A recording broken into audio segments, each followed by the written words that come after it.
At his wife's medical school graduation, Jake stands proud, only for her to shatter his world with a public betrayal, calling him dead weight. 5 years later, she returns broken, begging for forgiveness. Will Jake rebuild alone or offer a second chance? A tale of heartbreak, grit, and redemption that'll keep you hooked. The banquet hall buzzed with clinking glasses and bursts of laughter. A sea of families celebrating the newest doctors of Dallas Medical School. Jake Morales, 32, stood near the edge of the crowd, his calloused hands gripping a champagne flute. His boots, scuffed from years of crawling through attics to fix air conditioners, shifted on the polished floor. Tonight was for Sofia Alvarez, his wife of 8 years, who was about to step into her dream as Dr. Alvarez. Jake's chest swelled with quiet pride. Every late shift, every skipped meal, every dollar he'd scraped together to keep her in school, it all led to this moment. He'd sold his father's 1967 Mustang, a car that carried memories of Sunday drives and grease-stained weekends, to cover her first-year tuition. He'd turned down a foreman job in Austin because moving would have disrupted her studies. When Sofia worried about failing anatomy, Jake stayed up past midnight, quizzing her with flashcards until she could name every bone blindfolded. Their small apartment, with its creaky pipes and peeling paint, held the weight of their shared grind. Tonight, he thought, was their victory. The MC, a gray-haired dean with a booming voice, raised his glass. To the families who carried our graduates through, your turn to shine. Jake straightened, his heart thumping. He cleared his throat, lifting his flute. To Sofia, he said, his voice steady but warm. 8 years of grit and late nights. I'm so proud of you. Supporting you has been my honor, and I can't wait for the life we'll build together. The words hung in the air, earnest and raw. A sharp laugh sliced through the room. Sofia, standing near the head table, her white coat crisp with her name stitched in blue, shook her head. Sit down, Jake, she said, loud enough for nearby tables to turn. You're embarrassing me. The crowd stilled. Jake froze, his glass hovering. He searched her face, expecting a playful smirk, but her eyes were cold, her lips a tight line. Let's not pretend, she continued, her voice carrying like a blade. You're a repairman. You fix AC units. I've been dragging you like dead weight for years. Tonight, I'm done. Murmurs rippled through the hall. Jake's ears burned as heads swiveled toward him. Sofia reached into her purse and pulled out a manila envelope, tossing it onto his empty plate with a soft thud. Divorce papers, she said, her tone flat. Sign them. Before Jake could speak, she turned and strode toward Dr. Ryan Carter, a tall surgeon with a reputation for flawless precision. He stood near the bar, his suit sharp, his smile easy. Sofia linked her arm with his, leaned in, and kissed him. The crowd gasped, some whispering, others staring in judgment. Jake's flute slipped from his hand, shattering on the floor. The sound echoed, a jagged note in the tense silence. Deadweight. The phrase clawed at him, drowning out the murmurs. He looked at the broken glass, its shards catching the light like fragments of his life. Sofia's voice rang out again, directed at Ryan, but loud for all. This is the man I deserve. With him, I'll build my future. The weight of 100 eyes pinned Jake in place. His throat tightened, but he wouldn't give them a show. He grabbed the envelope, its edges rough against his fingers, and walked out. Each step down the hall's grand staircase felt heavier, like carrying an invisible load. Outside, Dallas's skyline glittered, indifferent to his unraveling. He climbed into his battered pickup, the engine coughing to life. In the quiet cab, memories flashed. Sofia's joy when she got her acceptance letter, their late-night talks about her future practice, the promises they'd made. 9 years, poured into her dream, now reduced to a single phrase, dead weight. He drove through streets lined with neon-lit diners and dark storefronts, the envelope on the passenger seat like a passenger he didn't want. At his apartment, the air smelled of dust and motor oil. He sank into a worn couch, the envelope unopened on the coffee table. His hands, still smudged from a morning repair job, clenched and unclenched. The sting of her words burned deeper than the betrayal itself. He'd given everything, his savings, his dreams, his time, and she'd called it nothing. Then, a flicker of something else stirred. Not anger, not yet. A spark, small but stubborn, whispering that he wasn't done. Jake glanced at a stack of unopened mail on the counter. A flyer from a local technical institute peeked out, its bold text promising night classes for working adults. He pushed it aside, but the spark lingered, faint but alive, as the city hummed beyond his window. As Jake sat in the dark, his phone buzzed with a voicemail from an unknown number. It was the dean from the ceremony, his voice low. "Jake, I saw what happened. You didn't deserve that. There's a scholarship for night classes at the institute. Your name came up. Call me." Jake stared at the phone, the spark flaring brighter. Sophia's betrayal had shattered him, but this call hinted at a path he hadn't seen coming. Jake Morales woke to the grind of his neighbor's car engine, the sound pulling him from a restless sleep. The manila envelope with divorce papers sat untouched on the coffee table, a silent taunt. His phone blinked with the dean's voicemail from last night, offering a scholarship for night classes. Jake's first instinct was to ignore it. At 32, starting over felt like chasing a mirage. But the sting of Sophia's words, dead weight, gnawed at him. He couldn't let her define him. He grabbed the flyer from the counter, its text about business management courses dog-eared from hesitation, and dialed the institute's number. Days blurred into a punishing routine. By dawn, Jake was under commercial AC units, wrench in hand, sweat stinging his eyes. His small HVAC business, a one-man operation with a part-time helper, kept him afloat but demanded every ounce of energy. After 10-hour shifts, he drove to the Technical Institute, where fluorescent-lit classrooms waited. He filled notebooks with terms like cash flow and supply chain, his mind stretching to grasp concepts that felt foreign at first. Classmates, mostly younger, scrolled phones or joked through lectures. Jake stayed focused, asking sharp questions that earned nods from professors. His sacrifices for Sophia replayed in quiet moments. He'd skipped vacations to fix her car, worked weekends to cover her textbooks, and pushed off dreams of a family because now's not the time, she'd said. Those choices had built her path to a white coat, only for her to discard him at her pinnacle. The betrayal fueled him now, not with rage, but with a stubborn need to prove her wrong.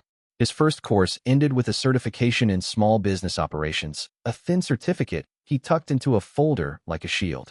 Meanwhile, Sophia Alvarez basked in a new world.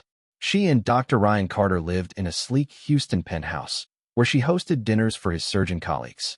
Their life gleamed with polished surfaces, marble counters, leather furniture, and catered brunches with sparkling wine. Ryan's charm, sharp and effortless, had swept her into his orbit that night at the graduation. She'd chosen him, believing he matched her ambition, her worth. But cracks were forming. Ryan stayed out late, his phone buzzing with messages he dismissed as work. When Sophia shared her hospital cases, he cut her off with grander stories of his own surgeries, leaving her words to wither. Back in Dallas, Jake's business took a leap. His new certification let him bid on a contract to overhaul a local high school's cooling system. He walked into the meeting with a folder of notes, his hands steady despite the nerves. The school board, impressed by his clear plan and honest demeanor, signed the deal. Morales Cooling expanded, hiring 2 young technicians from the neighborhood.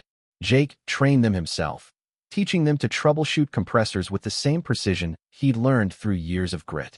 Then came the twist, a late-night call from an old friend, Miguel, who worked security at Sophia's hospital. "Jake, something's off," he said. "Sophia's been slipping, mixing up patient charts, missing details. Word is, she's distracted, maybe because of that Carter guy. The hospital's watching her close." Jake hung up, his jaw tight. He didn't wish her harm, but the news stirred a strange mix of vindication and unease. Sophia's perfect life was fraying, just as his was starting to stitch together. Jake drove home under a starless sky, the city's hum a backdrop to his thoughts. The school contract meant longer hours, but also a chance to build something lasting. He wasn't chasing wealth, just respect, the kind Sophia had stripped from him. The folder of certifications grew thicker, each one a step away from the man she'd humiliated. But as he parked outside his apartment, the dean's words echoed, "You didn't deserve that." Jake wasn't sure what he deserved yet, but he was carving it out, one wrench turn and late-night class at a time. Jake Morales leaned over blueprints in his Dallas workshop, the hum of drills and laughter from his technicians filling the air. Morales Cooling now serviced half a dozen schools, and Jake had just signed a contract for a community center retrofit. His nights at the Technical Institute paid off with another certification, this one in energy-efficient systems, bolstering his bids for bigger jobs. He mentored his crew, 2 local kids who'd never held steady work before, teaching them to calibrate thermostats with precision. Their respect for him, earned through shared sweat and clear instructions, felt like a quiet victory. Jake's life wasn't flashy, but it was solid, built on his terms. In Houston, Sofia Alvarez's world began to unravel. Her days at the hospital were grueling, with back-to-back surgeries and charts piling up.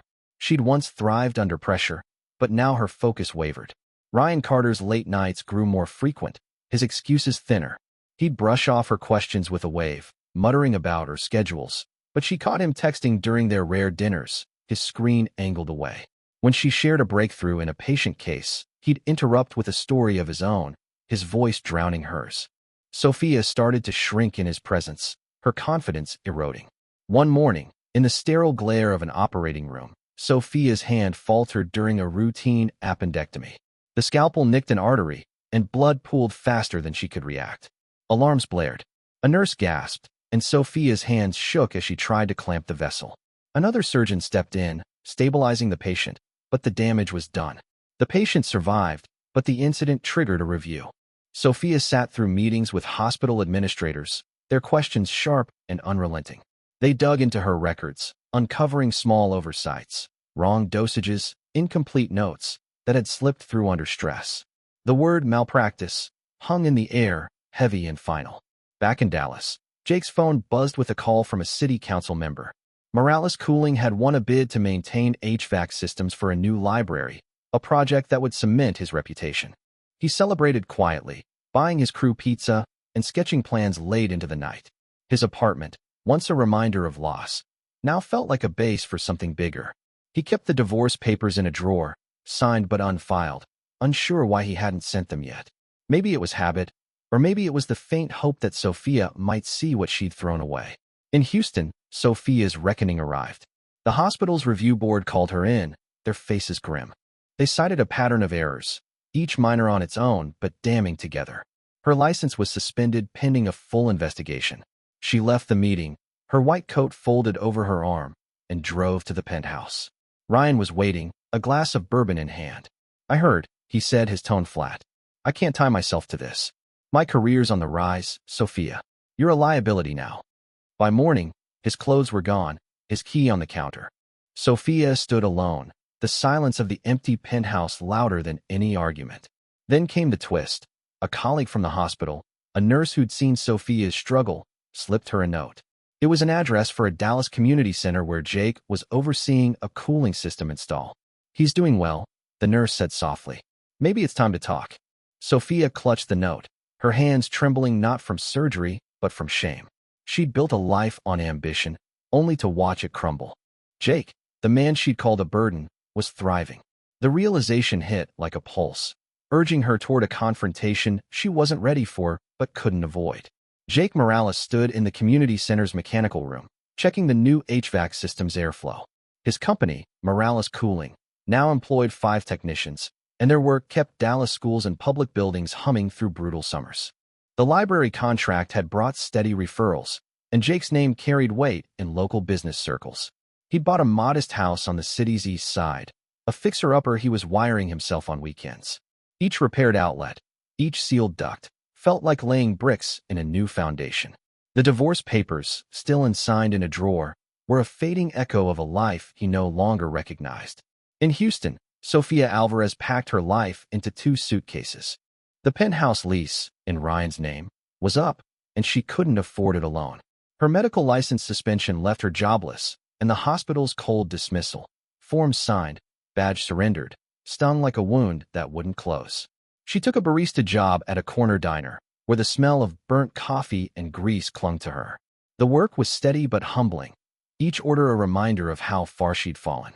At night, in a cramped apartment with thin walls, she scrolled through job listings, her applications unanswered. One evening, at the diner's counter, Sofia overheard a conversation. 2 contractors, sipping coffee, mentioned Morales Cooling. "Jake's solid," one said. "Fixed our shop system in a day, trained his guys to do it right. He's hiring locals now." The other nodded. "Man's got no ego, just results." Sofia froze, her hands pausing on the coffee pot. Jake's name, spoken with respect, hit her like a missed diagnosis. She'd mocked him, left him humiliated, yet here he was, building something real while her world collapsed. She found the note from the nurse, crumpled in her pocket, with the community center's address. Memories surfaced, not of the graduation night, but of quieter times. Jake fixing her laptop during finals. Jake driving her to campus when their car broke down. Jake promising they'd make it through. Guilt tightened her throat. She opened her suitcase, finding a stack of his old letters, written when she was buried in textbooks. "You're unstoppable," one read. "I've got your back." She hadn't realized how much she'd leaned on him until she'd pushed him away. Jake, meanwhile, was mentoring his crew on a new project, a rec center gym retrofit. He showed them how to balance airflow without cutting corners, his hands steady as he adjusted a vent. His phone buzzed with an email, an offer to teach a night class at the Technical Institute, sharing his expertise in energy systems. He hesitated, then accepted. Teaching felt like a way to give back, to help others climb the way he had. His life wasn't perfect. Nights were still lonely. But it was his, earned through choices Sophia couldn't claim. Then came the twist. Sophia arrived at the community center, her suitcase trailing behind her. She saw Jake's truck, the Morales Cooling logo fresh on its side. Her pulse raced as she stepped inside, the hum of machinery guiding her to the mechanical room. Jake was there, showing a young technician how to test a pressure valve. He looked up, his eyes meeting hers. The air stilled. Sophia's voice broke as she spoke. "Jake, I lost everything. My license, Ryan, the life I thought I wanted. I was wrong to hurt you. I need you. Can we try again?" Her words trembled, raw with regret, as she stood waiting for his answer. Jake Morales stood in the community center's mechanical room, the hum of the newly installed HVAC system a steady backdrop. His crew packed up tools, their chatter fading as Sofia Alvarez's plea hung in the air. Her suitcase rested by her feet, its wheels caked with dust from her walk across Dallas. "Jake, I lost everything," she said, her voice cracking. "My license, Ryan, the life I thought I wanted. I was wrong to hurt you. I need you. Can we try again?" Her eyes, red from crying, searched his for a lifeline. Jake set down the pressure gauge, his hands steady but his mind racing through 8 years of sacrifices. Nights spent fixing her car, savings drained for her tuition, dreams of a family deferred for her career. He stepped forward, his boots echoing on the concrete floor. The technicians glanced away, sensing the weight of the moment. Jake's voice, when it came, was low and even. "Sophia, I gave you all I had. I worked double shifts, sold what mattered to me, and stood by you. You called me nothing in front of everyone, tore us apart for a life you thought was better. This," he gestured to the workshop, the humming system, his crew, "I built without you. I forgive you, Sophia, but I can't go back." He held her gaze, unyielding but not cruel, then turned to his toolbox, signaling the conversation's end. Sophia's shoulders slumped, her suitcase a silent witness to her regret. She nodded once, turned, and walked out, the wheels scraping softly. Jake exhaled, the air heavy with closure. He hadn't spoken to wound her, but to free himself. The divorce papers, still in his drawer, would be filed soon. He didn't need them to move forward anymore. In the weeks that followed, Jake's life gained momentum. Morales Cooling landed a contract to service a chain of community clinics, a job that required hiring 3 more technicians.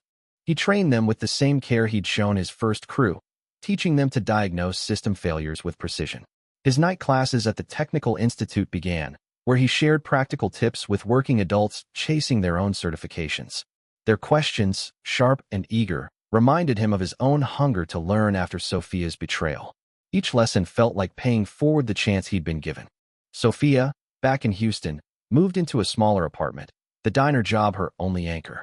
The sting of Jake's rejection lingered, but it pushed her to act. She enrolled in a counseling program, meeting weekly with a therapist to untangle the choices that led to her fall. She started volunteering at a free clinic, organizing patient files, work that didn't require a license but let her contribute. It was humbling, a slow step toward rebuilding her sense of purpose. She didn't contact Jake again, respecting the boundary he'd set. Then came the twist. Jake received an email from the community center's director. They wanted to name a scholarship after Morales Cooling, funded by a portion of his company's profits, to support working adults in trade programs. Jake hadn't expected this, but he agreed, insisting the funds go to single parents and first-generation students. At the scholarship's launch event, he spoke briefly, his words simple. Everyone deserves a chance to build something of their own. The crowd applauded, and for the first time, Jake felt not just respect, but legacy. As he drove home under a Texas sunset, the city's lights flickering to life, Jake felt a quiet peace. Sophia's betrayal had broken him, but it had also pushed him to forge a life of dignity. Forgiveness hadn't meant reunion, it meant letting go. Sophia, in her own way, was starting over, carrying the weight of her choices but seeking redemption. Their paths, once entwined, now ran parallel, each marked by lessons hard learned.